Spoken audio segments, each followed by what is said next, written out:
Hello guys, the depth queen स्वागत करती है अपने डार्क डेप्थ वर्ल्ड में। सॉरी फॉर मेरी आवाज़ में आपको थोड़ी सी कर्कश सुनने को मिल सकती है क्योंकि तबीयत अच्छी नहीं चल रही है।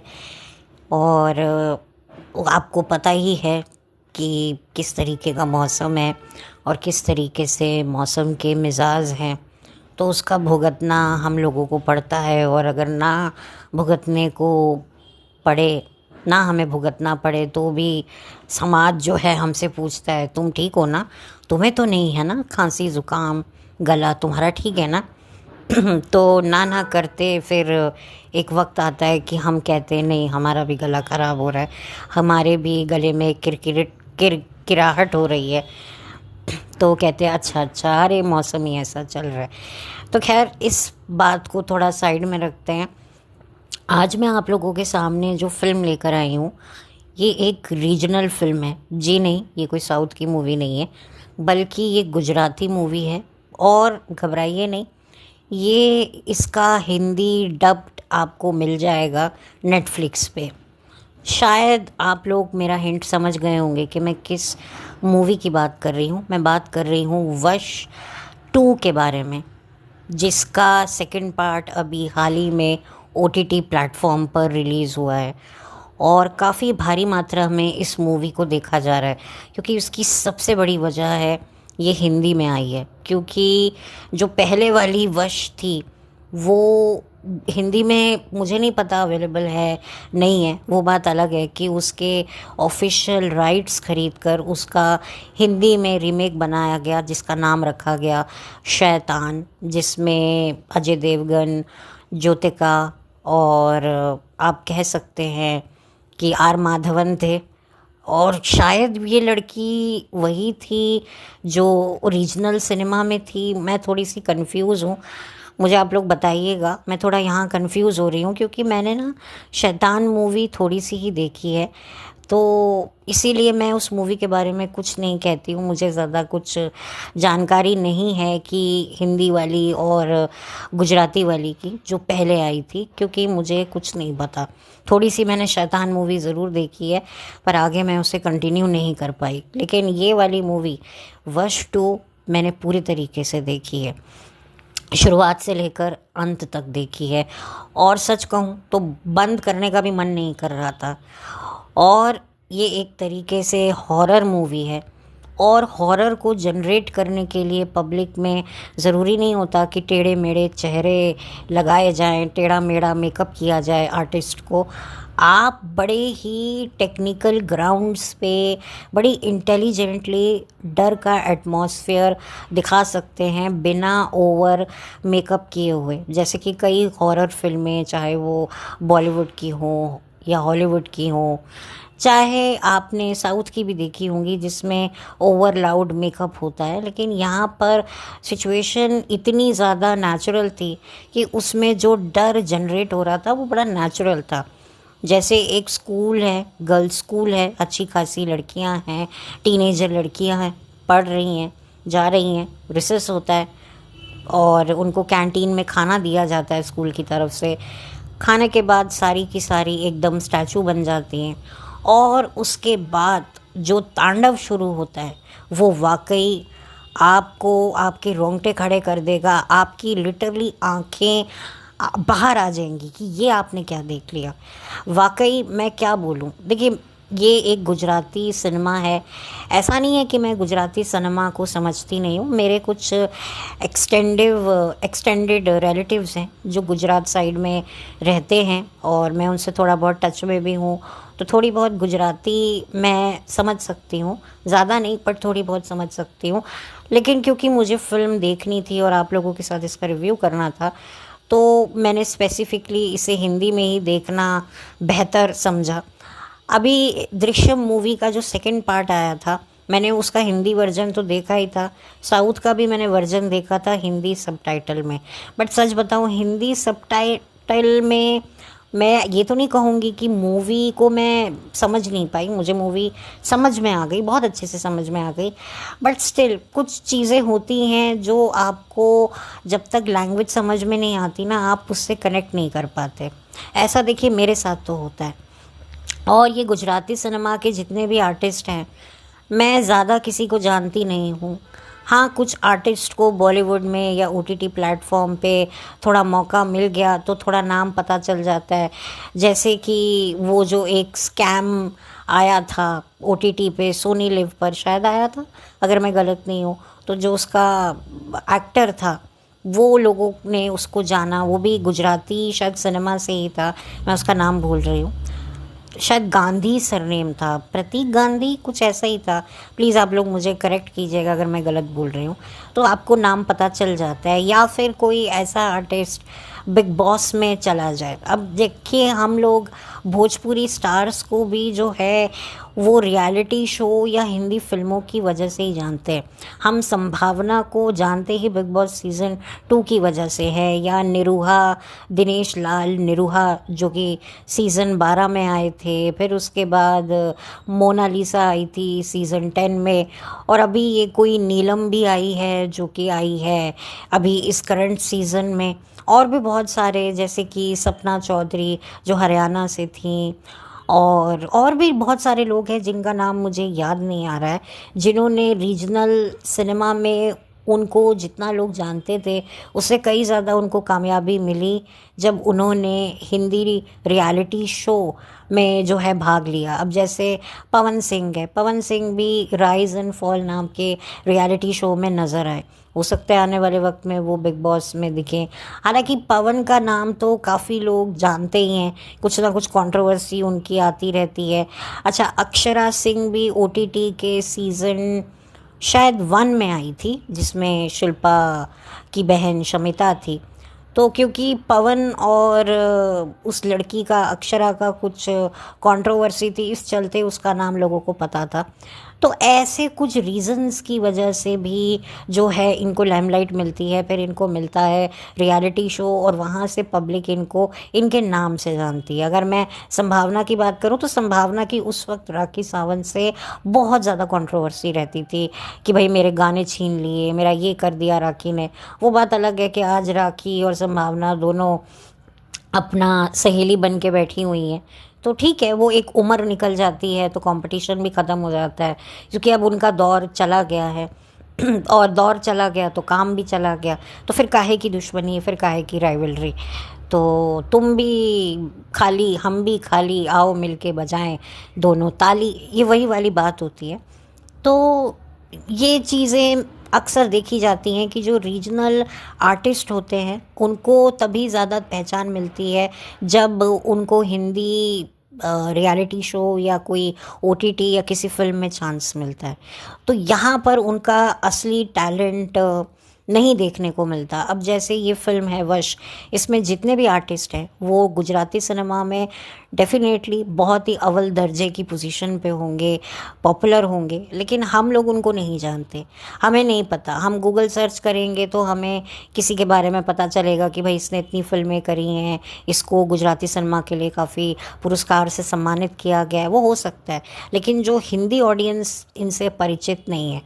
लेकिन अब जो है हिंदी ऑडियंस को ये समझ में आ गया है कि बॉलीवुड में तो अब घंटा कुछ नहीं बचा है। तो और इस चीज़ का जो फ़ायदा है वो रीजनल सिनेमा को मिल जाता है, क्योंकि हर बॉलीवुड में जो होता है, ये हर कोई रीजनल सिनेमा को हिंदी राइट्स नहीं खरीद सकते, कई बार नहीं दिए जाते, और कई बार ख़रीद लेते हैं। बट एक्चुअली सवाल ये उठता है कि जो क्या बॉलीवुड वाले इतने ज़्यादा, मतलब उनके पास कोई क्रिएटिविटी नहीं है? एक्चुअली इतना पैसा लगाते हैं तो क्या एक अच्छे राइटर्स को ये हायर नहीं कर सकते? भाई मैंने सुना है कि मेकअप पर बॉलीवुड वाले बड़ा पैसा खर्चा करते हैं, लेकिन राइटर्स पर पैसे देने में इनको मौत पड़ती है। तो इसी वजह से ये लोग सोचते हैं कि भाई राइटर के पैसे बचा लेते हैं, कोई धांसू रीजनल सिनेमा जो बहुत अच्छी चली हो, जो काफ़ी पॉपुलर हो, तो उसका हिंदी रीमेक बनाएंगे, जितना भी पैसा लगाएंगे, बड़े स्टार को लेंगे, फीस भी देंगे, और वो भी हमारी फिल्म साइन इसीलिए करेगा क्योंकि उसको गारंटी होगी, क्योंकि रीजनल सिनेमा में जब पिक्चर ब्लॉकबस्टर हुई है तो क्या गारंटी है कि भाई हिंदी बेल्ट में भी वो होगी। बट कभी कभी ऐसा होता नहीं है, तो इसीलिए अब ये वजह है कि अब बॉलीवुड भी थोड़ा सा सोच समझकर हिंदी राइट्स में फिल्में रीजनल बनाता है। क्योंकि पहले होता था कि कोई बनाई, जैसे दृश्यम है, वो साउथ की फिल्म है, उसके दूसरी लैंग्वेज के राइट्स खरीद के सबने बनाया। तो इसी वजह से हिंदी में जब बनाया तो बहुत पसंद आई, अजय देवगन को काफ़ी अप्रिशिएट किया गया। तो फिर इसका जब दूसरा पार्ट आया तो उसको हिंदी में नहीं डब करने दिया गया, उसको हिंदी सबटाइटल ज़रूर दिए गए बट वो नहीं दिया गया क्योंकि इसका हिंदी रीमेक बनाना था। अब जो इस मूवी को जो फ़ायदा ये हुआ है, और पब्लिक का सबसे बड़ा फ़ायदा ये हुआ है कि पब्लिक इसको हिंदी में देख सकती है, वरना पब्लिक वेट करती कि भाई इसका जब हिंदी ऑफिशियल रीमेक बनेगा तब देखेंगे। अब ये लोग कई ऐसी चीज़ें बॉलीवुड वाले एडिट भी कर देते हैं कि यार यहाँ की ऑडियंस के लिए ये ठीक नहीं है, जो शायद कायदे से सही भी है। तो इसीलिए बहुत सारी चीज़ें जो हैं वो सामने नहीं आती हैं, जिसकी वजह से जो है एक अच्छा जो टैलेंट है, एक अच्छी जो स्क्रिप्ट है, वो स्क्रिप्ट जो है वो कहीं ना कहीं थोड़ी चेंज तो हो जाती है। क्योंकि बॉलीवुड में थोड़ा सा रहता है, परहेज़ रहता है, काट छाट चलती है कि भाई यहाँ की ऑडियंस शायद इतना ज़्यादा सेंसिटिव सीन को बर्दाश्त ना कर सके।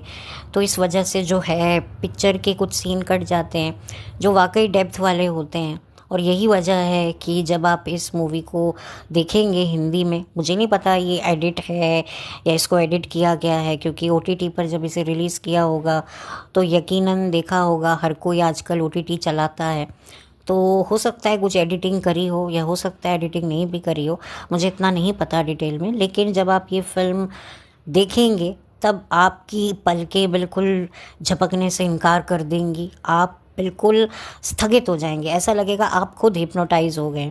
क्योंकि वाकई फ़िल्म आपको मतलब वाकई आपको एक ग्रैंड सैल्यूट देने का मन करेगा, चाहे वो फिल्म के प्रोड्यूसर हों, राइटर हों, डायरेक्टर हो, टेक्नीशियंस हों, सारे के सारे आर्टिस्ट हो, सबको एक ग्रैंड सैल्यूट आपको देना तो बनता है। जो लड़की है जिसको शायद नेशनल अवार्ड भी मिला था, आई थिंक पहले सीज़न कह रही हूँ, पहली पार्ट के लिए वश की तरफ से नेशनल अवार्ड उसको मिला है, हाल ही में शायद मिला है। तो अब वो इस फिल्म के लिए मिला है जो इसका सेकंड पार्ट आया है, या फर्स्ट पार्ट के लिए मिला है, मैं स्टिल थोड़ी सी कंफ्यूज हूँ, लेकिन मिला है। और वाकई डिज़र्विंग है बंदी, वाकई बहुत ही ज़्यादा आपकी रूह जो है वो एक पल के लिए ना कपकपाएगी, ना थरथराएगी, ना छटपटाएगी, वो भी आपकी तरह बिल्कुल स्थगित होकर पूरी फिल्म देखेगी। वाकई बहुत ही ब्रिलियंट स्क्रीन प्ले है, ब्रिलियंट एक्टिंग है, और इसे कहते हैं एक परफेक्ट हॉरर मूवी बिना किसी उल्टे सीधे मेकअप के। वाकई तो ये चीज़ें मुझे बहुत अच्छी लगती हैं।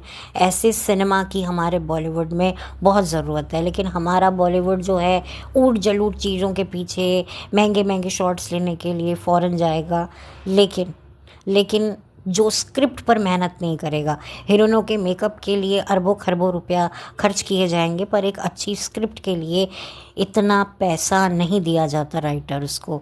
हाँ, अगर कोई राइटर सोशल मीडिया का इन्फ्लुएंसर है, उसके पास एक अच्छी फ़ैन फॉलोइंग है, तो यकीनन उसको थोड़ा दिया जाएगा, क्योंकि उसकी वजह से लोग देखने आएंगे कि अरे भाई ये फ़लाना इन्फ्लुएंसर है, इसके तो इतने फॉलोअर्स हैं, सब्सक्राइबर हैं यूट्यूब पर, तो ये हमारी मार्केटिंग करेगा, अपने वीडियो में बताएगा कि देखो मैं इस बड़े फिल्म कंपनी के लिए या प्रोड्यूसर के लिए, प्रोडक्शन के लिए एक मूवी लिख रहा हूँ या एक वेब सीरीज़ लिख रहा हूँ। तो क्या है, एक प्रचार होगा, लोगों में हाइप बढ़ेगी और लोग भी जो हैं भर भर के देखेंगे। तो ये एक मार्केट स्ट्रैटेजी होती है जो मुझे लगता है पब्लिक को अब समझनी चाहिए। मैं ये नहीं कहती कि जो राइटर है जिसको ये लोग काम दे रहे हैं वो काम मिलने लायक नहीं है, लेकिन एक्चुअल में उसको काम इसीलिए भी मिल रहा है क्योंकि उसके पास एक पब्लिक का सपोर्ट है। और आजकल जहाँ पर पब्लिक का सपोर्ट होता है, जहाँ पर पब्लिक का आशीर्वाद किसी आर्टिस्ट, किसी राइटर या किसी पर्सनालिटी पर होता है, तो फिर पब्लिक उसके साथ जो है कुछ गलत नहीं होने देती, उसे सपोर्ट ही देती है। तो मैं ये बात कहूँगी, अब आप समझ जाइए कि मैं किस पर इशारा कर रही हूँ। मैं नाम नहीं लूँगी, पर आप अगर समझदार हैं, आप मेरा जो पॉडकास्ट है ध्यान से सुनते हैं, तो आप समझ गए होंगे कि मैं किसके बारे में बात कर रही हूँ, किस राइटर के बारे में बात कर रही हूँ। हालांकि राइटर टैलेंटेड है, पर उसका सबसे बड़ा रीज़न है कि उसके पास एक अच्छी फ़ैन पेज है, अच्छा उसके पास फ़ैन बेस है, जिसकी वजह से लोग उसके काम को देखते हैं।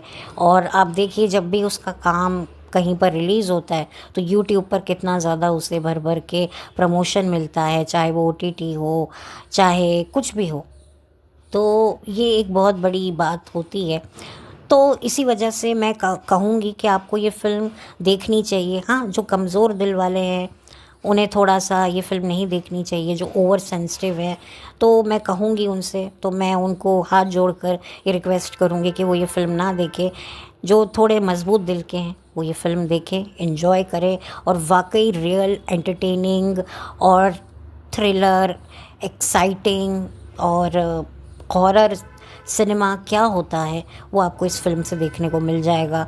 मुझे तो ये फ़िल्म बहुत अच्छी लगी है, और मैं चाहूँगी कि ऐसी फ़िल्में और बॉलीवुड में ओरिजिनल कहानी के साथ बने, तो बॉलीवुड का भी भला होगा। बॉलीवुड को थोड़ा अपनी राइटिंग स्किल पर मेहनत करनी चाहिए। और अब देखिए ना, हम इन किसी भी आर्टिस्ट को हम लोग जानते नहीं हैं। हो सकता है ये अपने रीजनल सिनेमा में कोई बहुत बड़ी पोजीशन पे ज़रूर होंगे, पर हमारे लिए ये सब नए हैं, अनजान हैं। हमें तो इनकी रियल आवाज़ भी नहीं पता, क्योंकि हम हिंदी डब में इनको सुन रहे हैं। उसके बावजूद भी मैं इनके काम की, इनकी एक्टिंग की तारीफ़ कर रही हूँ, क्योंकि वाकई ये लोग तारीफ़ के काबिल हैं। जो आपका काम है, भले ही वो किसी भी रिलीजन का हो, किसी भी रीजनल का हो, कैसा भी हो, अगर वो अच्छा काम है तो उसको एक अच्छा प्लेटफॉर्म मिलना चाहिए। और थैंक यू नेटफ्लिक्स इसे हिंदी में रिलीज़ करने के लिए। वैसे ये गुजराती में भी अवेलेबल है और हिंदी में भी, तो आप ज़रूर देखिए। मैंने ये देख चुकी हूँ, और बहुत जल्दी मैं सोच रही थी कि इसका रिव्यू डालूँ, पर मैंने डाला था, बट वो रिव्यू थोड़ा अच्छा नहीं बना था, इसलिए मैंने अपलोड नहीं किया। बट इसे मैं दोबारा से री रिकॉर्ड करके डालूँगी। आई डोंट नो कब डालूँगी, बट जब भी डालूँगी आप लोग ज़रूर देखिएगा। और इसे सुनकर, अगर आप लोगों ने अभी तक ये फ़िल्म नहीं देखी है तो ज़रूर देखिएगा, और अगर ऑलरेडी देख चुके हैं तो मुझे कमेंट सेक्शन में ज़रूर बताइएगा। मेरे चैनल को सब्सक्राइब कीजिए, वीडियो को लाइक कीजिए, और वीडियो अच्छा लगता है, किसी और के साथ शेयर करने लायक है, तो ज़रूर शेयर कीजिए, मुझे कोई एतराज़ नहीं है। और बस बेल आइकॉन अगर दबाएंगे तो आपको नोटिफिकेशन इजीली मिल जाएगा, पता चल जाएगा कि मेरा नया वीडियो आया है। तो तब तक के लिए पूरी टीम को, चाहे वो पर्दे के आगे हो, पर्दे के पीछे हो, किसी का छोटा रोल हो, बड़ा रोल हो, कुछ सेकंड का रोल हो, वाकई आप सबको मेरा ग्रैंड सैल्यूट है। और वाकई आप लोग बहुत सारे अवार्ड्स डिज़र्व करते हो। ये फ़िल्म एक नहीं बल्कि बहुत सारे अवार्ड्स इसे मिलने चाहिए, क्योंकि हॉरर मूवी किस चिड़िया का नाम है ये आपको मूवी बताएगी। और ये रीजनल सिनेमा को ये बात बहुत अच्छे से पता है, बट अनफॉर्चुनेटली रीजनल सिनेमा की लैंग्वेज को हम समझ नहीं पाते, इस वजह से एक अच्छा कंटेंट हमारे को देखने को नहीं मिलता है। तो इसी के साथ चलती हूँ, लौट कर मिलती हूँ। Have a blessed day, bye, thank you so much.